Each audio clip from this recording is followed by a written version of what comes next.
یہ ویڈیو عراقی پرفیوم ابو الفضل کے تعاون سے پیش کی جا رہی ہے، جو کہ پاکستان میں لانچ ہو چکا ہے۔ بہترین خوشبو ہے اور اسے ابو الفضل اس لیے کہا جاتا ہے کیونکہ حرم حضرت عباس میں یہی خوشبو استعمال کی جاتی ہے۔ آرڈر کرنے کے لیے واٹس ایپ نمبر پر بسم اللہ الرحمن الرحیم، السلام علیکم مومنین اکرام، امید ہے آپ سب خیر و عافیت سے ہوں گے۔ آج کی ویڈیو ایک چھوٹی سی اپڈیٹ ہے موجودہ حالات کے حوالے سے ملک پاکستان کے، اور جیسا کہ آپ جانتے ہیں کہ اس وقت مذہبی طور پر یہاں پر حالات کشیدہ ہیں، کشیدگی پائی جا رہی ہے،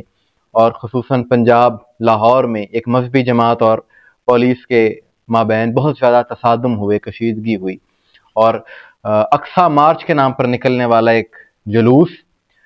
اور پھر چشمِ فلک نے وہ منظر بھی دیکھے کہ دونوں اطراف سے جانی نقصان ہوا، یعنی پولیس کے افراد بھی زخمی بھی ہوئے، ان کا اہلکار بھی ایک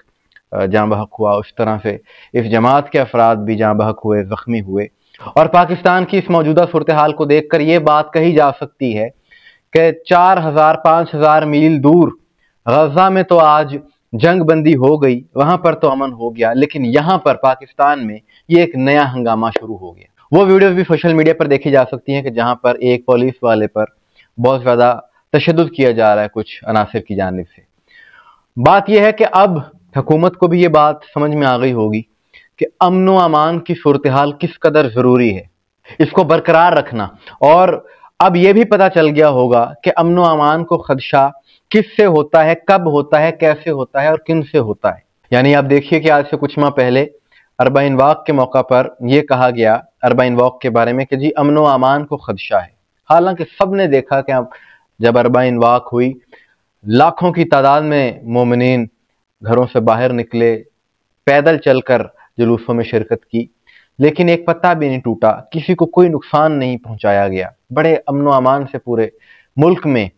ان جلوسوں کا انعقاد ہوا۔ اس کی وجہ یہ ہے کہ یہاں پر ریاست کو چیلنج کرنے کی سوچ نہیں ہے، یہاں پر لا اینڈ آرڈر کو خراب کرنے کی سوچ نہیں پائی جاتی، اور یہ جو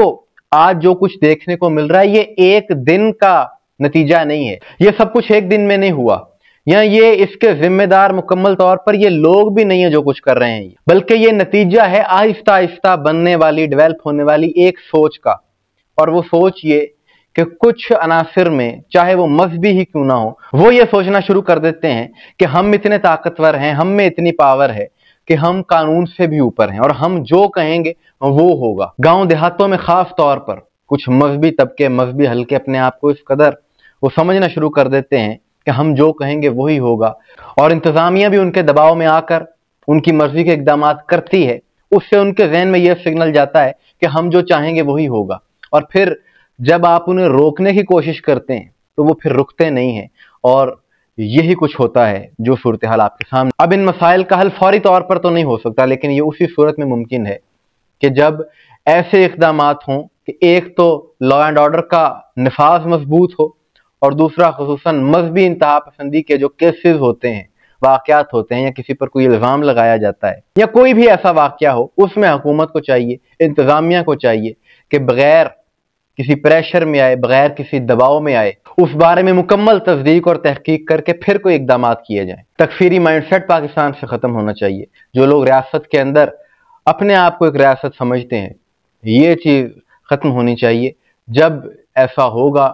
تو اپنے آپ بدامنی، ہنگامہ آرائی سب کچھ ختم ہو جائے گا، لوگ اپنے آپ سمجھنا شروع ہو جائیں گے کہ ریاست کی یہاں پر اہمیت ہے، اور جب ان کے ذہنوں میں یہ بات ہوگی کہ ریاست کی اہمیت ہے اور لا اینڈ آرڈر کو ہم نے فالو کرنا ہے، تو پھر اپنے آپ یہ سارے مسائل حل ہو جائیں گے۔ اور موجودہ حالات کا بھی یہی تقاضا ہے کہ پاکستان کو اس وقت اندرونی و بیرونی خطرات جو لاحق ہیں، اور مختلف قوتیں، ملک دشمن عناصر، اسلام دشمن عناصر مختلف طریقوں سے فائدے اٹھاتے ہیں، اور خاص طور پہ جو